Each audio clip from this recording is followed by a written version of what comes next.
Je me souviens encore de ce matin, du goût amer du café froid sur ma langue et de la lumière grise filtrant par la fenêtre de notre petit appartement parisien. Marc, lui, dormait encore, bercé par ses illusions et les vapeurs de la veille. Il ne savait pas qu'il venait de franchir une ligne, en déchirant les pages de mon compte de Monte Cristo pour y dérober nos derniers 800 €. Ce n'était qu'un détail pour lui, une preuve supplémentaire de ma résignation, pensait-il. Il voyait en moi l'épouse effacée, la serveuse silencieuse, trop lasse pour se plaindre. Il lisait mon silence comme une faiblesse acquise, une acceptation tacite. Mais mon silence, alors, n'était pas un aveu d'impuissance. C'était un poste d'observation, la ligne de front d'une bataille qu'il ne pouvait pas voir, une guerre qui se jouait loin de sa compréhension. La vérité, souvent, se révèle en pleine lumière, juste après que l'obscurité ait tout englouti. C'est ce matin-là que mon véritable voyage a commencé. Le divorce avait été silencieux, presque un murmure dans le grand tumulte de ma vie. Pas de cris, pas de larmes, juste une signature apposée sur des papiers, une feuille de plus tournée dans le livre du temps. Je n'avais rien dit, rien demandé, rien réclamé. J'avais simplement laissé mon ancienne vie derrière moi, comme on se débarrasse d'un vêtement trop usé. Qui aurait pu deviner, en me voyant sortir de cet immeuble modeste du 18e arrondissement ce matin-là, que j'étais sur le point d'entrer dans un tout autre monde, un monde que j'avais cru perdu pour toujours. Quelques heures plus tard, la femme que j'étais devenue se tenait devant le salon Félix, un nom gravé discrètement sur une petite plaque de laiton, sans enseigne clinquante. Ce n'était pas un simple salon de coiffure, c'était un sanctuaire, un lieu de métamorphose où l'on entrait d'une façon et où l'on ressortait transformé. Chloé, la réceptionniste au carré noir impeccable, m'a d'abord regardé avec une curiosité mêlée de mépris, évaluant mes vieux jeans effilochés et mon sweatshirt gris. Je n'ai rien dit, j'ai juste soutenu son regard. Une étincelle, un flash de reconnaissance a traversé ses yeux. Puis son sourire professionnel s'est figé, remplacé par une expression de surprise et même de gêne. « Oh mon Dieu, Madame Stavro » a-t-elle murmuré, les mots s'étranglant dans sa gorge. « Bonjour, Chloé » ai-je répondu. Ma voix était différente, non pas celle, un peu pressée et rauque, de Claire Dubois, la serveuse du petit bistrot de quartier. C'était une voix plus grave, plus lisse, avec cette intonation aristocratique qui m'était si familière, si naturelle. Chloé s'est empressée de me guider, trébuchant presque sur ses mots, à travers le salon principal où des femmes au sac valant des milliers d'euros sirotaient du champagne, jusqu'à une suite privée, insonorisée, qui m'attendait. C'était une salle d'opération, un laboratoire de l'élégance. Sur un portant, une housse de vêtements noirs. Sur une coiffeuse, des brosses et des cosmétiques qui ressemblaient à des instruments chirurgicaux. 2 personnes m'attendaient. Jean-Pierre, l'homme aux ciseaux affûtés et au costume encore plus aiguisé, et Anna, l'artiste maquilleuse, dont la trousse valait sans doute plus que la guitare de Marc. Juste la réintégration, s'il vous plaît, Jean-Pierre, ai-je dit en laissant tomber mon petit sac de voyage sur l'épais tapis perçant. Le sac, qui contenait toute ma vie d'avant, a atterri avec un léger bruit étouffé, presque pathétique.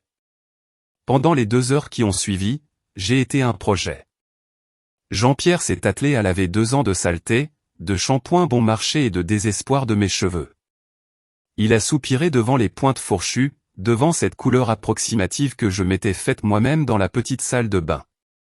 Avec des ciseaux méthodiques, il a coupé la persona de Claire Dubois.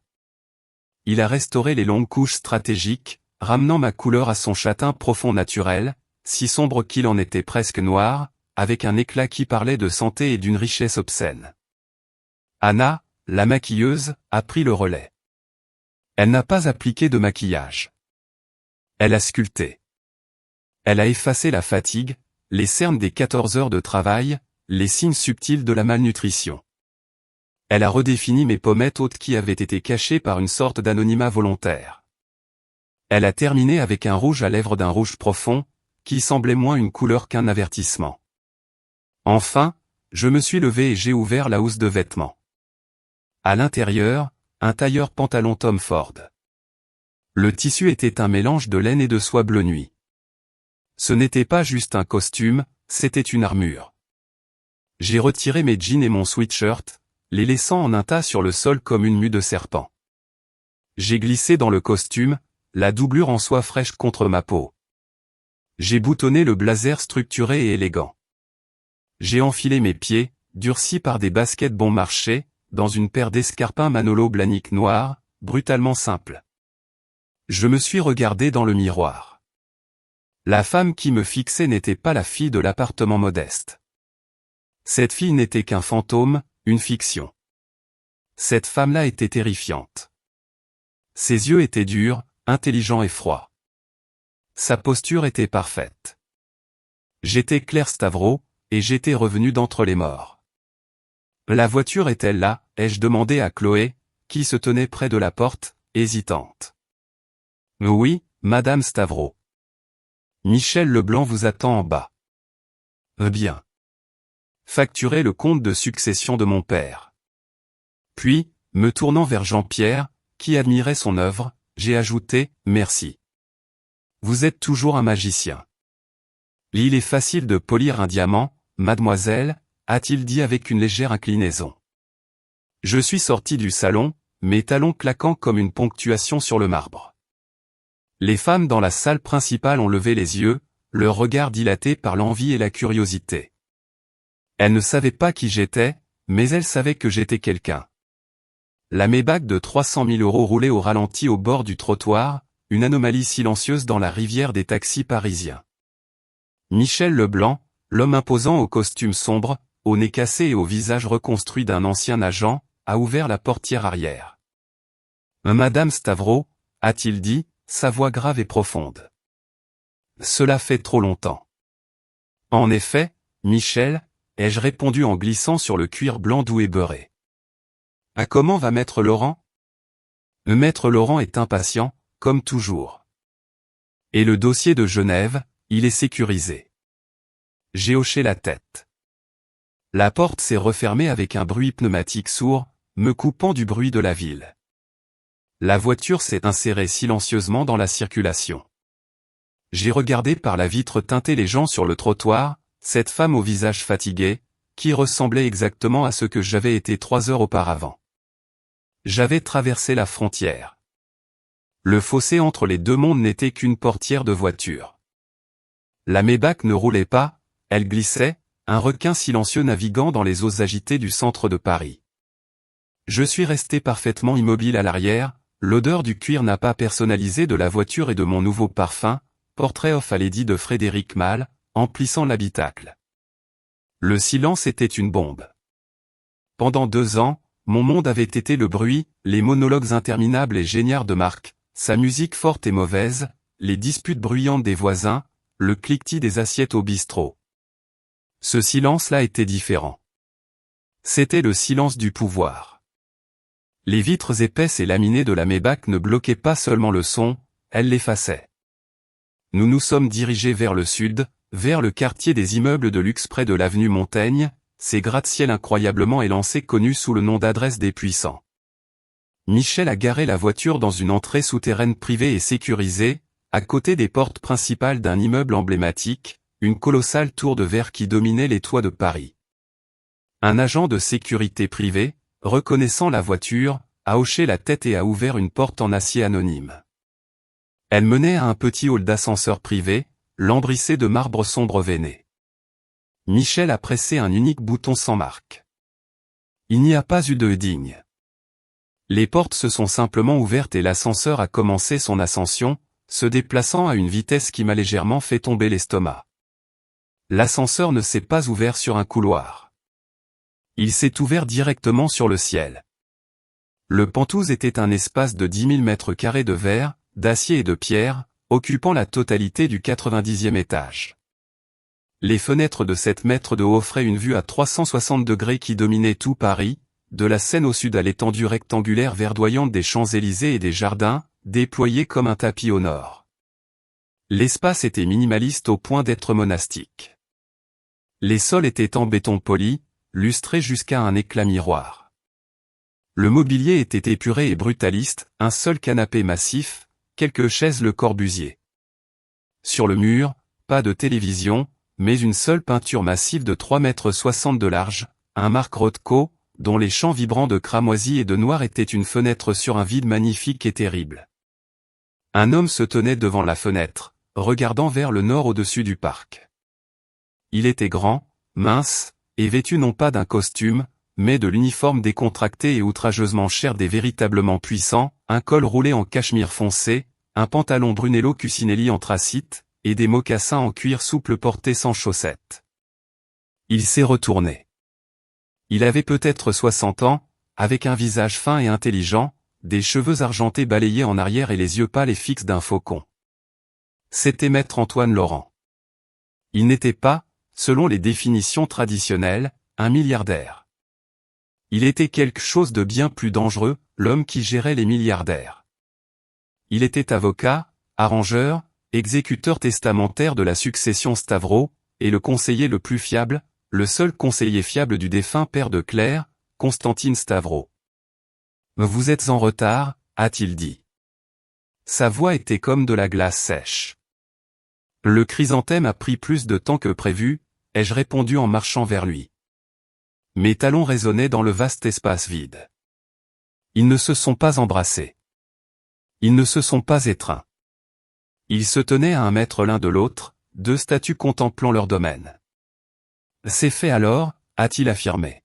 « C'est fait » ai-je confirmé. Je suis parti ce matin. Des complications?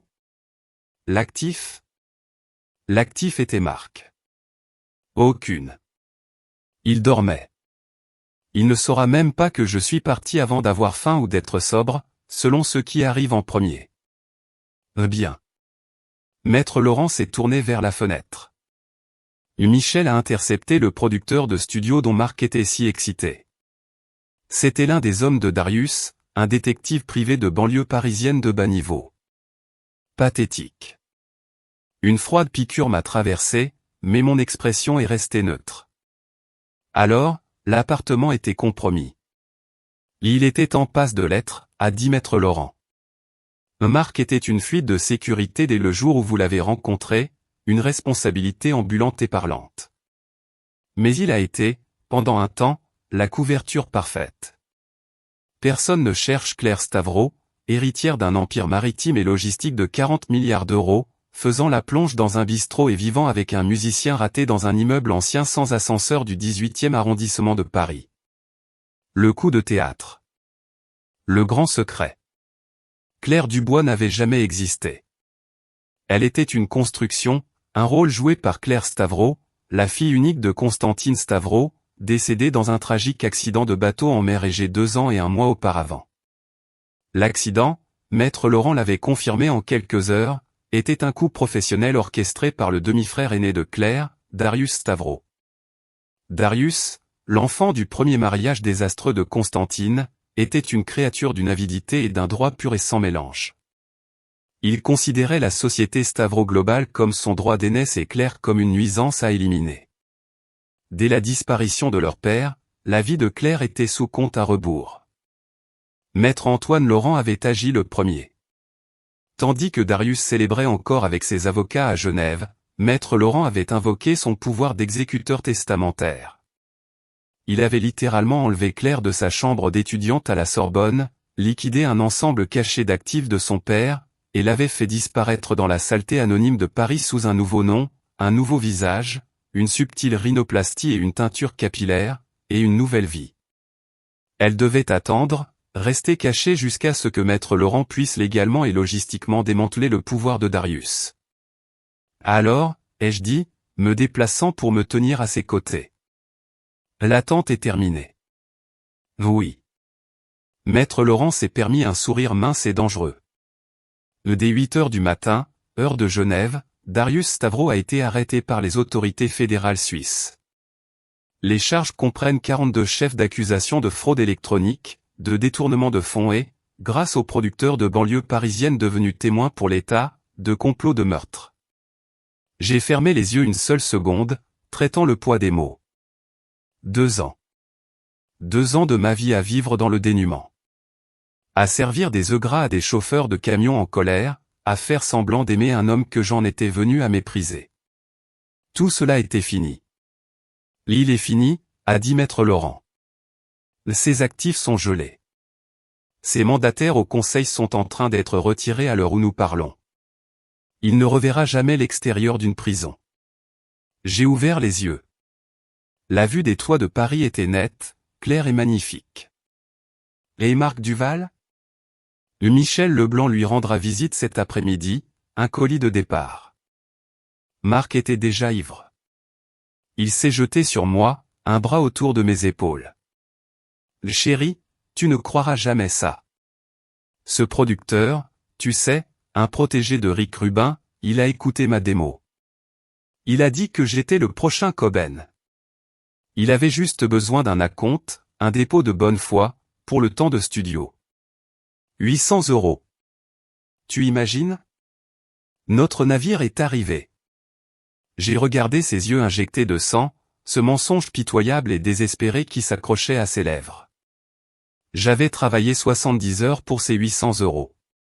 C'était pour notre propriétaire, Monsieur Martin, un homme sévère qui nous avait déjà accordé 2 prolongations. J'avais imaginé le pire, mais pas ça. Pas ça. Je n'ai pas crié. Je n'ai pas pleuré. Je n'ai pas énuméré ses échecs, ses promesses brisées, sa cruauté occasionnelle. Je n'ai pas dit, et le producteur du mois dernier qui a pris 500 €, ou l'homme de la maison de disques avant ça? J'ai simplement hoché la tête. J'ai ramassé le livre en ruine.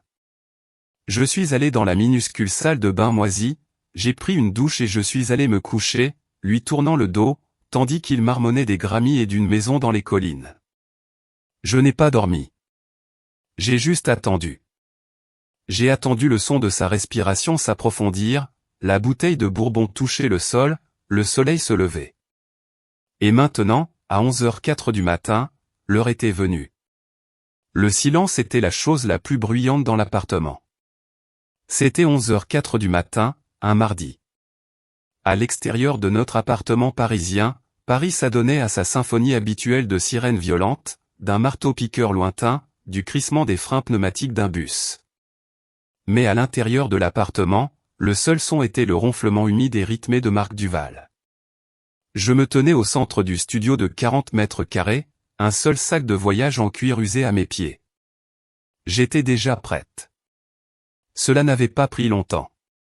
Marc était exactement là où je l'avais laissé 8 heures plus tôt, inconscient sur le canapé bosselé et taché de bière qu'ils avaient trouvé sur un trottoir. Ses cheveux blonds, gras et raides, étaient collés à son visage. Une bouteille vide de Bourbon était renversée sur le sol, une flaque sombre et collante s'insinuant vers la vie d'expulsion posée sur la table basse. Sa précieuse Fender Stratocaster de 1974, celle qu'il prétendait être son âme, était appuyée précairement contre une pile de boîtes à pizza, une corde cassée et enroulée comme un insecte mort. Je ne ressentais rien. J'avais passé les 734 derniers jours à tout ressentir. J'avais ressenti de l'espoir quand il avait écrit une chanson juste pour moi. J'avais ressenti de la honte quand j'avais dû emprunter de l'argent à ma collègue du bistrot parce que Marc avait besoin d'inspiration, ce qui coûtait toujours 60 € et venait dans une bouteille. J'avais ressenti de la terreur quand il avait brisé une assiette près de ma tête, hurlant que le monde ne pouvait pas voir son génie. Et j'avais ressenti un profond épuisement creux alors que je faisais des doubles services pour couvrir le loyer qu'il était censé partager. Mais la nuit dernière, le sentiment s'était simplement arrêté. C'était l'argent du loyer, 800 €. Je l'avais économisé en espèces, caché dans un vieil exemplaire du Comte de Monte Cristo. C'était la seule chose que je possédais qu'il ne toucherait jamais. Il avait dit, de sa voix célèbre, lire, c'est pour les gens qui ont renoncé à vivre. Mon sac ne contenait que 3 objets, un ensemble de vêtements noirs bon marché, ma brosse à dents et une petite photo fissurée d'une femme aux cheveux sombres sur un voilier.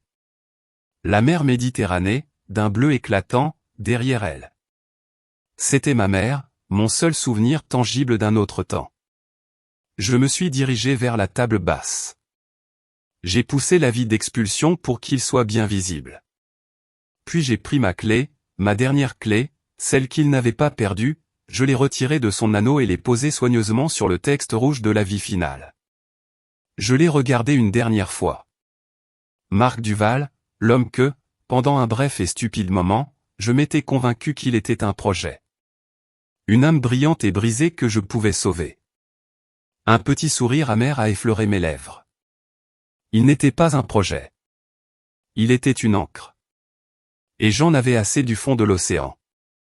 J'étais si silencieuse que les mottes de poussière de l'appartement, dansant dans un unique rayon de soleil, ne semblaient pas bouger. J'ai ouvert la porte, j'ai marché dans le couloir qui sentait le curry rassis et l'humidité, et j'ai refermé la porte. Le claquement du pêne dormant qui s'est mis en place était définitif. C'était le son d'une fin.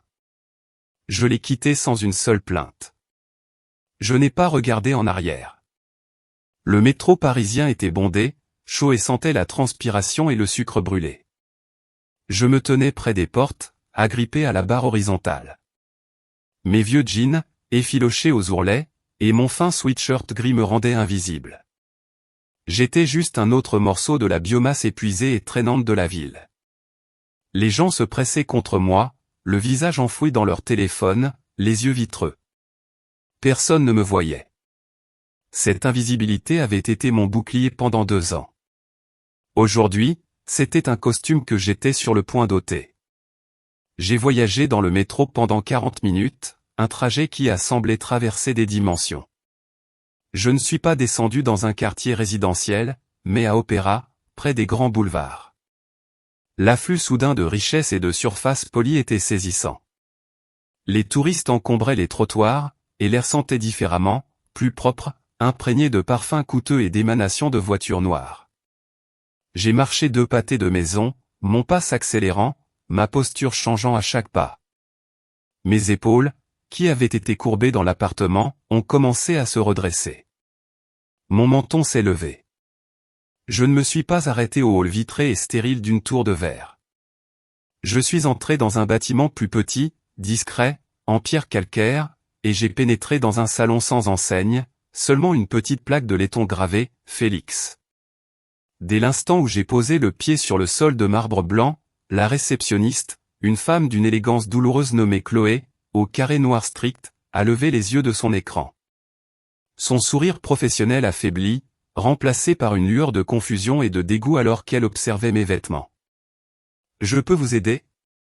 J'ai soutenu son regard. Je n'ai rien dit, j'ai juste maintenu son regard. Les yeux de Chloé se sont écarquillés, une minuscule étincelle de reconnaissance. « Mon Dieu, Madame Stavro. »« Bonjour, Chloé, » ai-je dit. Ma voix était différente. La cadence légèrement rauque et pressée de ma persona de serveuse avait disparu.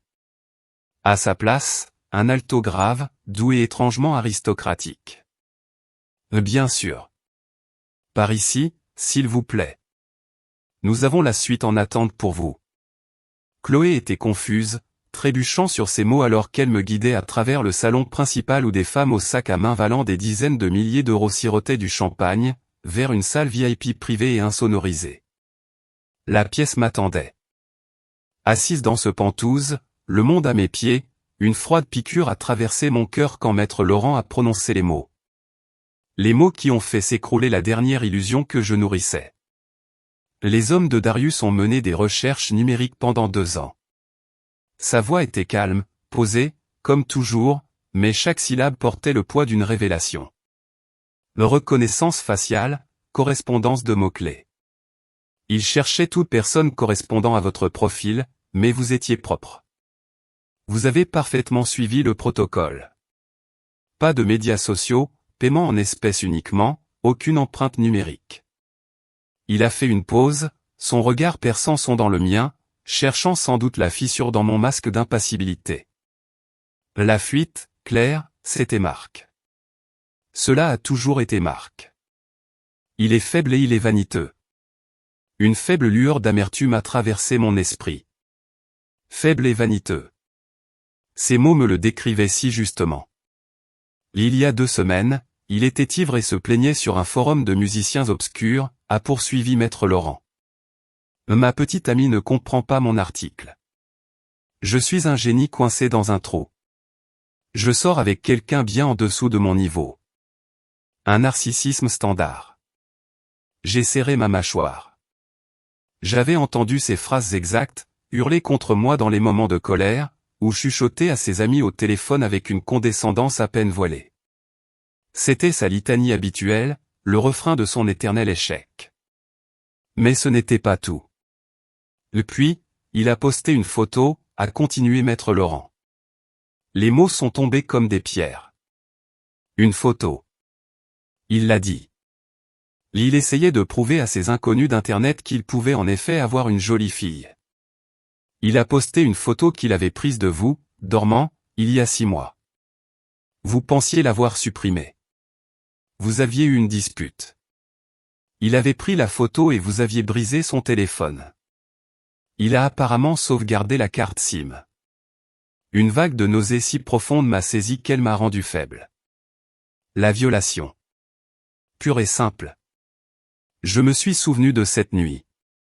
Il m'avait réveillé à 3 heures du matin, ivre, exigeant que je me produise pour lui. J'avais refusé. Il s'était mis en colère, m'avait traité de frigide, et avait pris la photo, le flash m'aveuglant. Bien, je vais juste montrer à mes amis ce que tu refuses. Le téléphone s'était brisé contre le mur. J'avais ressenti une petite victoire. Une victoire qui s'était avérée être un mensonge, une cruelle tromperie. Cette photo a suffi, a dit Maître Laurent, sa voix s'abaissant. C'était une basse résolution, mais cela a suffi. Elle a activé un algorithme de reconnaissance faciale. Darius en avait un en place. En 1 heure, ils avaient une peut-être. En 1 jour, ils avaient un détective privé dans votre quartier. Le détective. Ce monsieur Dumas, cet idiot de banlieue parisienne, avait besoin d'un moyen d'entrée. Alors il s'était fait passer pour un producteur de musique.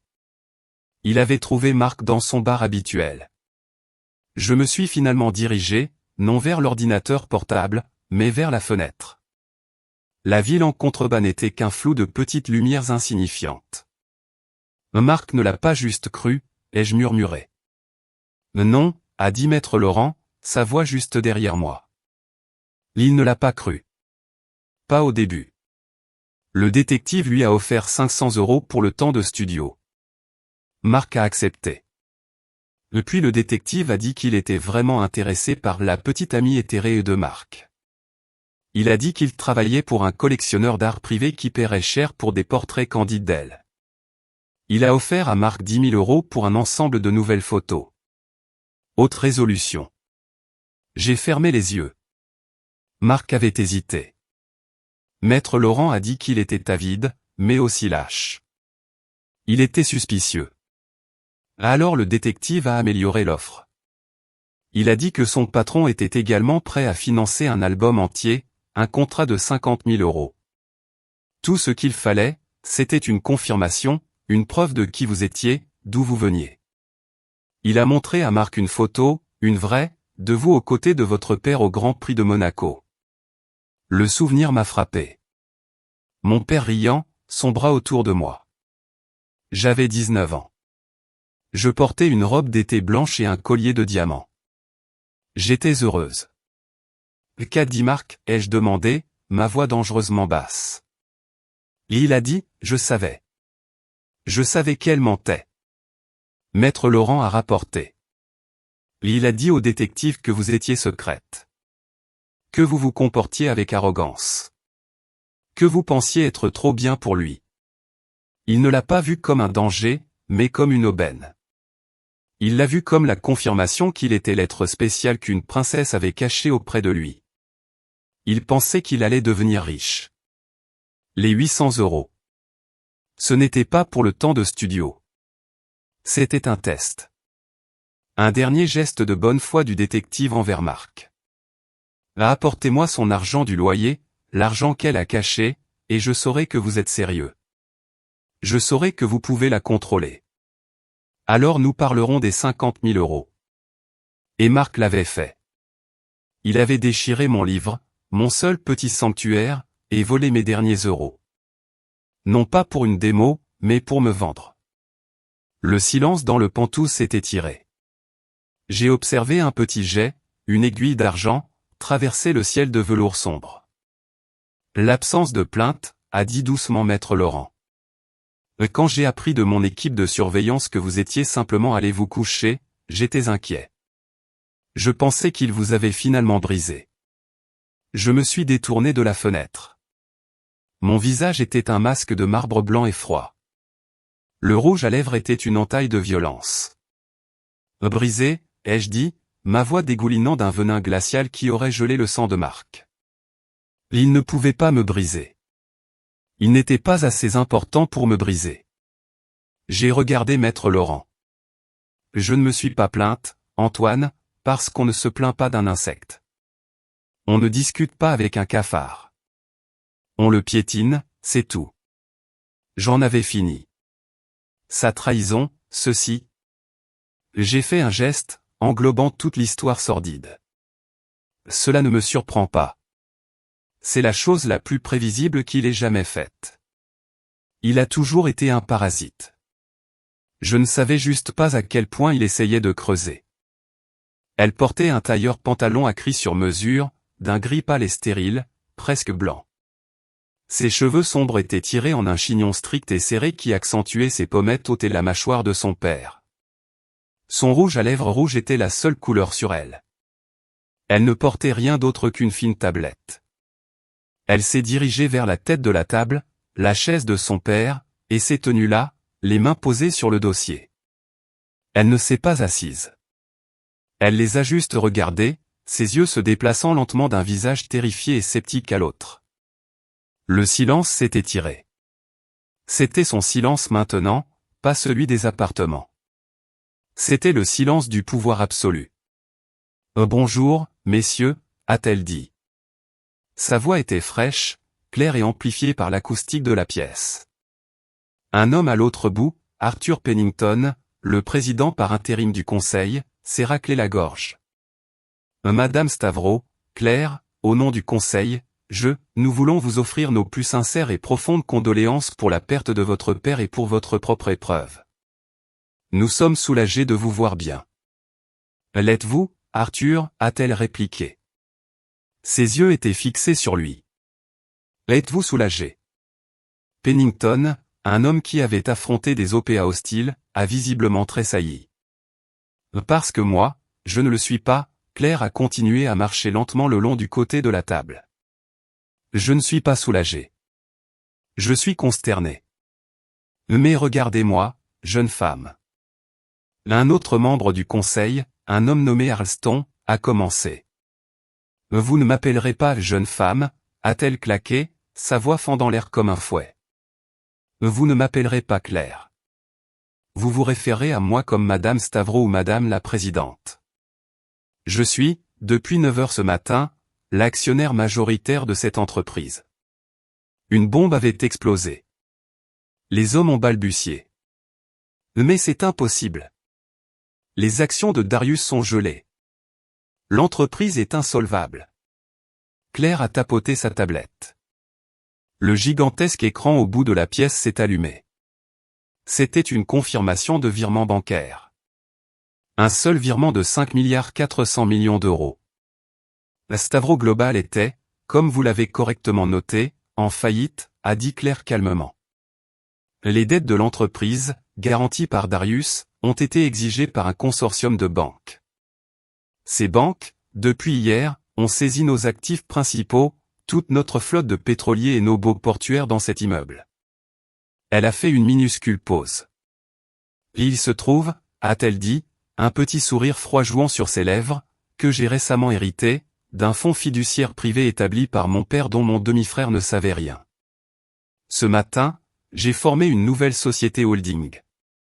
Et cette société holding a acheté toutes les dettes toxiques de Stavro Global auprès des banques pour 30 centimes pour chaque euro de dette. Elle a laissé cela s'imprégner. Je, a-t-elle dit, suis maintenant votre seule créancière.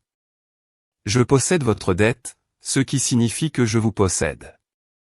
Elle a regardé Arthur Pennington. Arthur, votre société holding personnelle, Pennington Venture, était co-signataire de 2 des prêts les plus frauduleux de Darius. Vous êtes personnellement responsable de 300 millions d'euros. Je m'attends à ce que vous soyez ruiné d'ici ce soir. Elle s'est tournée vers Arlston. Monsieur Arlston, la ligne maritime de votre famille Lunocal sèche à Singapour avec une réduction de 90% depuis 18 mois, gracieuseté de Darius. C'est un cadeau que j'estime à 80 millions d'euros. Je crois que l'autorité des marchés financiers sera très intéressée par cela. Elle est revenue à la tête de la table. À moins que vous ne présentiez tous votre démission, effective immédiatement. La pièce était silencieuse à glacer le sang. Vous ne pouvez pas, a murmuré Pennington. C'est notre entreprise. C'était l'entreprise de mon père, a rétorqué Claire, sa voix basse et dangereuse. Et vous avez laissé son fils dégénérer, un meurtrier et un voleur, la vider comme un poisson pendant que vous en teniez les nageoires. Vous avez assisté. Vous étiez complice. Vous étiez des lâches. Vous étiez faible. Elle a de nouveau regardé Pennington. Vous pensiez que j'étais folle. Vous pensiez que j'étais une fille endeuillée. Messieurs, pendant 2 ans, j'ai vécu dans un appartement d'une pièce dans le 18e arrondissement de Paris. J'ai servi de la bière à des porcs. J'ai vécu avec un homme qui, pas plus tard que la semaine dernière, a tenté de me vendre aux assassins de mon frère pour 50 000 euros. Leur sang s'est glacé.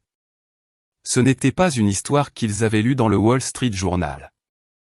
Comprenez-vous, a-t-elle dit, se penchant en avant, qu'après cela, vous ne me faites pas peur. Cette pièce ne me fait pas peur. Vos titres, votre vieille fortune et votre déception ne signifient absolument rien. Vous êtes le passé, une infection, et je suis le remède. Elle a tapoté sa tablette. Vos lettres de démission sont préécrites. Elles sont sur les tablettes devant vous. Vous les signerez. Vous quitterez ce bâtiment dans 1 heure. Si vous ne le faites pas, Maître Laurent rendra public les dossiers personnels de mon père sur chacun d'entre vous, le protocole Ulysse, au parquet de Paris. Je crois que vous savez tout ce qu'ils contiennent. Un par un, avec des mains tremblantes, les hommes ont pris leur stylet. Les codes de mise à mort, mon père les avait appelés. En 5 minutes, c'était fait. L'ensemble du conseil était dissous. Merci, messieurs, a dit Claire. La sécurité vous raccompagnera. Ils sont sortis de la pièce, de vieux hommes brisés évitant son regard. Maître Antoine Laurent est resté près du mur, observant. Claire Stavros est finalement assise dans le fauteuil de son père. Il lui allait parfaitement. Elle a regardé Maître Laurent. Contactez l'équipe de fusion et acquisition de KKR et dites à la presse que je ferai une déclaration à 16 heures. Stavro Global n'est pas seulement sous une nouvelle direction. Elle renaît. J'ai finalement marché jusqu'à la table. J'ai passé ma main sur la surface métallique froide de l'ordinateur portable. Vous avez dit qu'il était un pion, ai-je dit. Un pion stupide et cupide. Mais oui, je ne veux pas qu'il ait les 10 000 euros d'indemnité. C'est un petit prix pour... Je l'ai coupé. Mon autorité était absolue. C'était la voix de Constantine Stavro, l'homme qui déplaçait des flottes de pétroliers comme des pièces d'échecs. Il ne recevra aucune récompense pour avoir tenté de me vendre. Je ne me soucie pas de l'argent. Je me soucie du message. Il pense qu'il est sur le point de devenir riche. Il pense qu'il s'en sortira. Non, il ne recevra rien. Ni de Darius, ni de moi. Je veux qu'il soit laissé dans cet appartement sale avec sa guitare cassée, son avis d'expulsion et la connaissance qu'il a gâché la seule chose de valeur qu'il ait jamais touchée. Je veux qu'il sache que je sais. Maître Laurent s'est permis un autre sourire mince. Je vais passer l'appel. Faites-le, ai-je dit, mes yeux scannant déjà le premier document à l'écran, un rapport catastrophique sur les bénéfices du 3e trimestre pour Stavro Global. J'en ai fini avec le passé. Il est temps de s'occuper de l'avenir. Marc Duval s'est réveillé à 15h17. Sa tête était comme un bol de porcelaine fissuré, maintenu ensemble par des lanières de cuir qui rétrécissaient. Sa bouche avait le goût d'une vieille pile. Il a gémi, roulant hors du canapé, et son pied nu a atterri directement dans la flaque collante et figée de Bourbon. Oh bon sang, a-t-il crié à la pièce vide. Claire. Claire, nettoie ça. Silence. Claire? Il s'est relevé en titubant, une vague de vertige et de nausée le frappant. L'appartement était d'un calme oppressant et lumineux. Pourquoi faisait-il si clair? Chérie, où es-tu? A-t-il appelé, se traînant vers la petite cuisine. Personne. La salle de bain? Vide. Une piqûre d'agacement, pas d'inquiétude, a commencé dans son ventre. Elle était probablement au bistrot, faisant un autre double service. Il détestait quand elle faisait ça. Cela la rendait fatiguée et irritable, et elle ne voulait jamais célébrer son succès imminent. Il a titubé de nouveau vers le salon, se frottant le visage, et c'est là qu'il l'a vue. La clé. Elle était posée sur l'avis d'expulsion. Son cœur n'a pas coulé. Il a sauté dans sa gorge avec un goût métallique froid. Non, non, non, non. Il a couru vers le placard. Son côté était vide. Les 3 robes bon marché, ses uniformes de bistrot, sa seule bonne paire de chaussures, tout avait disparu. Il a ouvert en hâte l'armoire de la salle de bain, sa brosse à dents, son nettoyant visage bon marché à la rose. Disparu. Elle? Elle ne peut pas, a-t-il marmonné. Il respirait vite. Elle ne peut pas partir. Pas maintenant. Pas quand je suis si près. Son esprit ne pensait pas aux 2 années passées, à la femme qui avait financé son mode de vie. Son esprit pensait aux 50 000 €, au producteur, à son album. Il a cherché son téléphone, ses mains tremblantes. Il devait appeler Monsieur Dumas, le producteur de banlieue parisienne. Il devait lui dire qu'elle avait flanché, mais qu'il pouvait la retrouver. Il la connaissait. Il a trouvé son téléphone. Mais avant qu'il ne puisse composer le numéro, ses yeux ont jeté un coup d'œil à l'exemplaire du comte de Monte Cristo, l'endroit où elle gardait l'argent du loyer. Oh, Dieu merci, a-t-il soufflé. Là, elle a laissé l'argent. Elle est juste en colère. Elle reviendra. Il a saisi le livre. Il était vide. Bien sûr, il était vide. Il l'avait vidé. Les 800 € avaient disparu. Attendez. Une nouvelle horreur se levait en lui. Il avait donné les 800 € à Monsieur Dumas. Claire était rentrée. Elle avait vu que l'argent avait disparu, et maintenant elle était partie. Là, elle a pris le reste, a-t-il crié, fouillant le petit appartement. Il a renversé les coussins du canapé. Il a jeté ses quelques livres restants. Il cherchait une cachette. Il était convaincu qu'elle avait le reste de l'argent de la princesse. Il n'y avait rien, juste de la poussière, de vieilles quittances et un seul médiator cassé. Il était ruiné. Les 50 000 € de Monsieur Dumas dépendaient de la présence de Claire. Et maintenant, non seulement elle était partie, mais le propriétaire, Monsieur Martin, allait arriver d'une minute à l'autre. Il était fauché. Il était privé de son gain. Toc. Le son était comme un coup de marteau sur la porte. Marc s'est figé. Monsieur Martin, regardez, j'ai juste besoin d'un jour de plus, mec. J'ai une grosse affaire en cours. Le coup est revenu, plus fort, plus solide. Pas le coup impatient d'un propriétaire. C'était un coup d'autorité absolue et finale.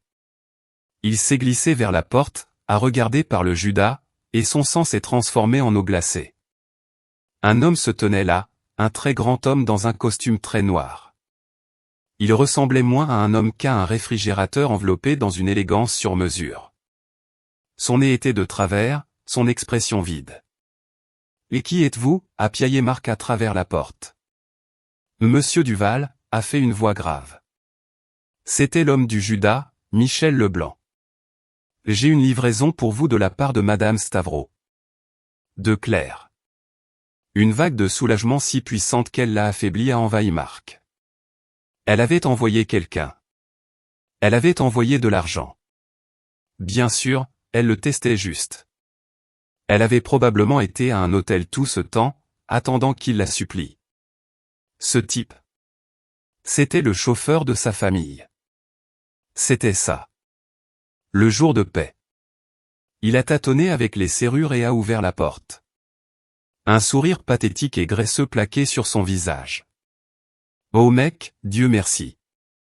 Vous êtes de sa famille, n'est-ce pas? Écoutez, elle est juste contrariée. Je peux tout expliquer. Michel Leblanc n'a pas bougé. Il a juste regardé Marc. Puis il a regardé avec un profond dégoût l'état de l'appartement. Monsieur Duval, a dit Michel. Il tenait une épaisse enveloppe Kraft. J'ai deux choses pour vous. Il a tendu à Marc une liasse de papier. Ceci est une ordonnance restrictive temporaire. Vous devez rester à 300 mètres de Madame Stavro à tout moment. Toute tentative de la contacter, elle, sa famille ou ses associés entraînera votre arrestation immédiate. Le sourire de Marc s'est évaporé. Stavro? Qu'est-ce que c'est? Une ordonnance restrictive? C'est insensé. Je l'aime. Michel Leblanc l'a ignoré. Deuxièmement, a-t-il dit, brandissant l'épaisse enveloppe Kraft. C'est ceci. Les yeux de Marc se sont illuminés à nouveau. L'argent. D'accord. D'accord. Écoutez, une blague est une blague. C'est de l'argent, n'est-ce pas? Pour mon silence. Je comprends. Je suis cool. Je ne dirai rien. Ceci, a continué Michel Leblanc, est un dossier compilé par notre équipe de sécurité. Il contient des transcriptions de vos conversations avec Monsieur Anthony Dumas. Il contient des photographies horodatées de vos rencontres avec lui au bar Pig & Whistle sur la 48e rue. Il contient des copies de vos messages textes acceptant de fournir des photos candides de Madame Stavro en échange de 10 000 euros. Et il contient un affidavit sous serment de Monsieur Dumas, qui est maintenant sous la garde fédérale, déclarant que vous avez accepté de l'aider à confirmer l'identité de Madame Stavro pour son client, dont il savait qu'il avait l'intention de la kidnapper. La couleur a quitté le visage de Marc. Il était blanc comme un os blanchi. Je ne savais pas. Je pensais qu'il était un producteur. C'était juste. C'était pour mon article. Vous, a dit Michel Leblanc, sa voix tombant dans un murmure terrifiant, êtes d'une stupidité particulière. Vous avez essayé de vendre une femme pour 50 000 euros et vous n'avez même pas obtenu l'argent. S'il vous plaît, Marc gémissait maintenant, des larmes de pur auto-apitoiement coulant sur son visage. S'il vous plaît, je suis fauché. Elle doit m'aider. L'indemnité, les 10 000 euros. C'était l'accord, n'est-ce pas, s'il vous plaît? Michel Leblanc a regardé l'enveloppe dans sa main. Il en a sorti un seul chèque de banque. Les yeux de Marc se sont fixés dessus. Un chien affamé, ivre d'espoir. Il était libellé au nom de Marc Duval. Le montant, 10 000 euros. Ça, a dit Michel Leblanc. Oui. Oui, s'il vous plaît. Je ferai n'importe quoi. Je disparaîtrai. Je le jure. Madame Stavro voulait que je vous donne un message. Michel Leblanc a brandi le chèque devant les yeux désespérés de Marc, et avec ses deux mains, il l'a déchiré en deux. Puis, il l'a déchiré encore et encore et encore jusqu'à ce que ce ne soit qu'un nuage de confettis. Il a ouvert sa main et a laissé les morceaux flotter sur le sol taché de bourbon. Marc a laissé échapper un son. Un gémissement aigu d'animal blessé. Le message, a dit Michel Leblanc, en se frottant les mains, est non. Elle sait ce que vous avez fait. Monsieur Dumas est parti. Son client est parti. L'argent est parti. Vous n'êtes rien. Michel Leblanc a posé l'épaisse enveloppe Kraft de preuve sur la table, sur l'avis d'expulsion.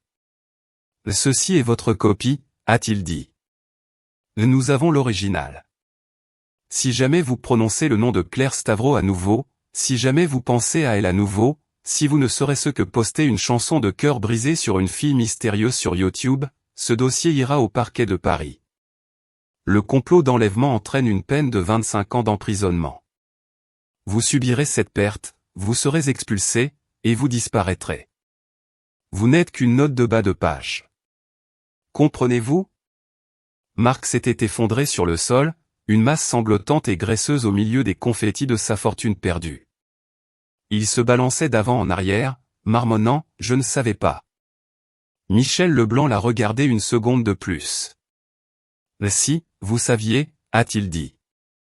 Il s'est retourné, est sorti de l'appartement et a refermé la porte, laissant Marc Duval seul avec les ruines de sa vie. Pendant que le monde de Marc Duval était démantelé, Claire Stavro, moi-même, je fixais une autre sorte de désastre. L'ordinateur portable crypté était ouvert, projetant un affichage holographique sur le mur lointain du Penthouse. Il ne montrait pas de film ou de cotation boursière. C'était un modèle tridimensionnel en direct de la flotte Stavro Global Shipping. Des lumières rouges, jaunes et vertes pulsaient à travers le globe. Il y avait beaucoup trop de rouge. Il était endetté jusqu'au cou, à 10 mètres Laurent, sirotant un petit expresso noir. Il l'avait fait apparaître d'une machine intégrée sans couture dans un mur de marbre. Darius était un flambeur. Il pensait que la société était sa tirelire personnelle. Il vendait à découvert ses propres actions, utilisant les actifs de l'entreprise comme garantie pour des entreprises secondaires désastreuses dans la crypto et la spéculation sur les terres rares. Il essayait de la saigner à blanc, ai-je dit, mes yeux scannant les données. Il vendait nos actifs principaux, le port en eau profonde de Rotterdam, toute la flotte de méthaniers à des sociétés écrans. Ses propres sociétés écrans. Oui, a confirmé Maître Laurent. Il siphonnait l'argent vers des comptes privés aux îles Caïmans et au Liechtenstein. Il savait, je soupçonne, que son temps était limité. Il essayait d'extraire le plus de valeur possible avant que les autorités, ou franchement, nous, ne le rattrapions. C'était un rat acculé, rongeant les fils. J'ai navigué vers un autre fichier. Une liste du conseil d'administration de Stavro Global.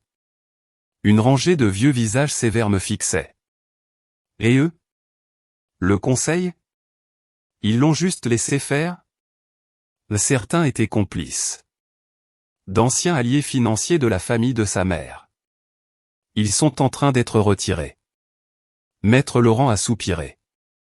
La plupart, cependant, dormaient simplement. Votre père, Constantine, était un titan. Il n'a pas bâti une équipe. Il a bâti un culte de la personnalité. Il était le soleil et il n'était que de petites planètes en orbite autour de lui. Quand il est mort et que Darius, l'héritier mâle légitime, est intervenu, ils ont juste continué à orbiter. Ils étaient contents de percevoir leurs honoraires de conseil et de regarder ailleurs tant que les dividendes arrivaient.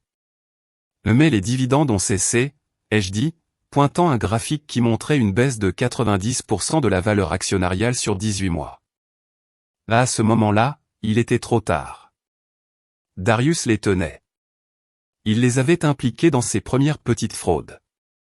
Ils étaient piégés. Je me suis finalement assise, la soie de mon costume frottant contre le cuir de la chaise. J'ai ressenti un profond épuisement. Non pas la fatigue physique du bistrot, mais un épuisement psychique profond. J'avais échappé à un parasite, pour découvrir qu'il n'était qu'une cellule isolée sur un organisme malade bien plus vaste. J'avais passé 2 ans à me cacher d'un monstre, pour me voir remettre sa couronne et 40 milliards d'euros de dette et de décrépitude. Quoi, ai-je demandé, ma voix basse. Tout cela pour rien? Il est parti. Darius est en prison, mais il a gagné. Il a détruit l'héritage de mon père. Pas encore, a dit Maître Laurent. Il s'est dirigé vers une bibliothèque, la seule de la pièce, et a passé sa main sur les tranches des livres. Il en a sorti un. Ce n'était pas une rare première édition. C'était un simple carnet relié en cuir, aux coins usés. Il l'a posé sur la table devant moi. Votre père était un titan, oui, mais il n'était pas un sot. Il connaissait Darius. Il connaissait ses appétits, et je crois qu'il avait un soupçon sur son propre accident bien avant qu'il n'arrive. Ma tête s'est relevée. Il devenait prudent. Dans sa dernière année, a dit Maître Laurent, il a créé ce Pantouz comme une chambre forte, sous mon nom. Il a transféré des actifs dans des fonds fiduciaires que Darius ne pourrait jamais toucher. Des fonds qui sont devenus actifs seulement sous 2 conditions, sa mort et ma confirmation biométrique que vous étiez en sécurité. Ma main a légèrement tremblé alors que je tendais le bras vers le carnet. Il l'a appelé le protocole Ulysse, a dit Maître Laurent. Une façon de vous ramener à la maison si jamais vous vous perdiez en mer. Il vous a laissé ceci. Il m'a dit de vous le donner le jour où vous seriez prête à rentrer à la maison. J'ai ouvert la couverture du carnet. La première page était l'écriture de mon père. Audacieuse, nette et impatiente, à mi-chemin entre le grec et le français. Ma chère Claire, si tu lis ceci, j'ai échoué. Ma vie a été sacrifiée. Je suis désolé. Je suis désolé de t'avoir imposé ce fardeau. Je suis désolé de ne pas avoir pu te protéger de ma première et plus grande erreur, Darius. Mais ma douleur s'arrête là. Je ne regrette pas l'héritage que j'ai bâti. Il est fort. Mais une entreprise n'est pas seulement de l'acier et des chiffres, ma fille. C'est une chose vivante, et elle peut être empoisonnée. Darius est un poison. Au moment où tu liras ceci, Antoine aura nettoyé la blessure, mais le poison sera toujours dans le sang, le conseil, les banques, les partenaires. Ils seront tous infectés par sa peur, son avidité ou son incompétence. Tu es le seul antidote. Ma vision est devenue floue. C'était la première fois que j'étais sur le point de pleurer de toute la journée. Ils ne te respecteront pas. Ils verront une fille. Ils verront une victime. Ils verront une fille endeuillée à gérer. Tu ne dois en aucun cas permettre cela. Tu n'es pas une fille. Tu es une Stavro. Et une Stavro ne se lamente pas. Une Stavro construit. Dans ce carnet, tu ne trouveras pas mes secrets. Tu trouveras mes armes, les grands livres privés, les faveurs que me doivent tous les politiciens, banquiers et rivaux d'Athènes à Hong Kong, les portes dérobées de chaque compte, les codes de mise à mort des membres complices du Conseil. Ne sois pas la fille, sois le titan, ne me pleure pas, venge-moi. Et tu me venges non pas en détruisant Darius. Je fais confiance à Antoine pour cela, mais en sauvant mon entreprise. En sauvant ton entreprise, ton père aimant est très fier. J'ai refermé le carnet. J'ai pris une profonde inspiration, frissonnante. L'odeur du vieux cuir et de l'encre de mon père a rempli mes poumons. J'ai posé le livre et j'ai regardé Maître Laurent. La dureté dans mes yeux était revenue, mais elle était différente. Ce n'était pas la colère froide et cassante d'une victime. C'était la chaleur forgée et concentrée d'une arme. Une base d'opération temporaire, vous avez dit. Oui, a répondu Maître Laurent. Faux, ai-je dit en me levant. C'est une salle de guerre et nous sommes sur la défensive depuis 2 ans. Il est temps d'attaquer. J'ai regardé l'ordinateur portable, la carte de mon empire brisé. Antoine, procurez-moi une analyse complète des portefeuilles personnels du Conseil. Je veux savoir où chacun d'entre eux est vulnérable. Et procurez-moi une liste des 3 meilleures sociétés de fusion et acquisition de Paris. Je veux les meilleures, les plus impitoyables. Que comptez-vous faire, Claire? Darius vendait la flotte, bien. Il m'a épargné le travail, ai-je dit, mon esprit se déplaçant avec une rapidité terrifiante. Il pensait qu'il vendait à ses propres sociétés écrans, mais vous avez dit qu'il était endetté jusqu'au cou, ce qui signifie que les banques possèdent ces sociétés écrans maintenant, et les banques ne veulent pas de navires, elles veulent de l'argent. J'ai souri. C'était le sourire de mon père. Toutes les dents. Nous allons les racheter pour des centimes pour chaque euro de dette. Nous allons utiliser les fonds des trusts secrets de mon père, l'argent que je contrôle maintenant, pour racheter nos propres actifs aux banques mêmes qui ont financé la trahison de mon frère. Nous ne faisons pas que sauver Stavro Global, Antoine. Nous allons le vider, le nettoyer et le relancer.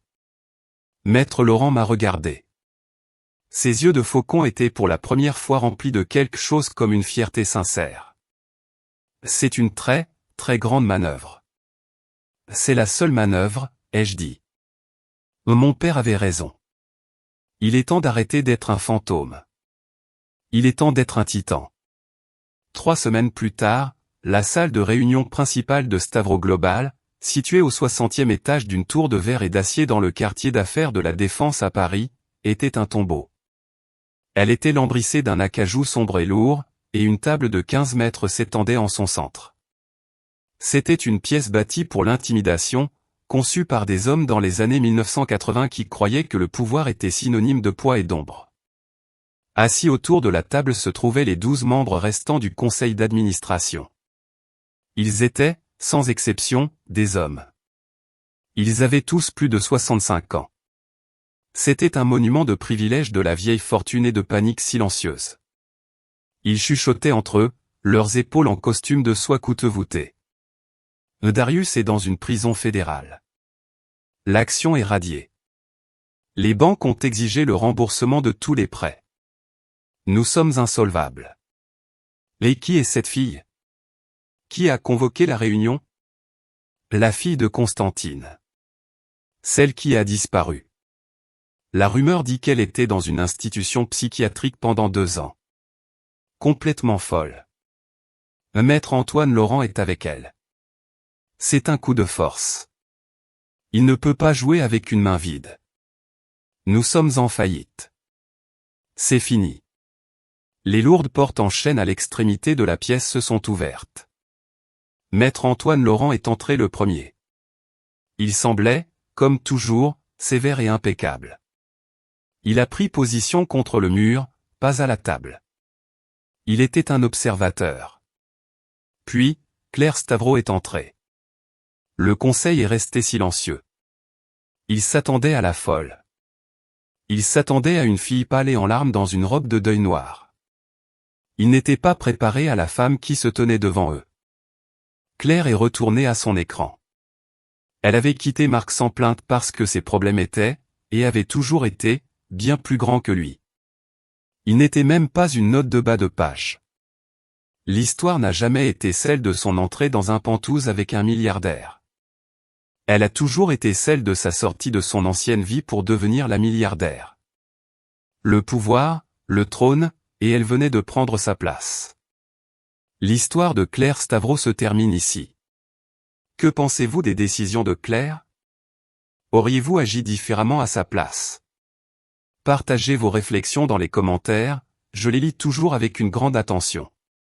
Si cette histoire vous a fait réfléchir ou ressentir quelque chose, n'oubliez pas de laisser un pouce bleu, de la partager avec quelqu'un que vous pensez qu'elle émouvra aussi, et de vous abonner à la chaîne pour ne manquer aucune de nos prochaines explorations des âmes humaines. Je vous donne rendez-vous pour la prochaine histoire, et qui sait, la prochaine fois, l'héroïne, ce sera peut-être vous.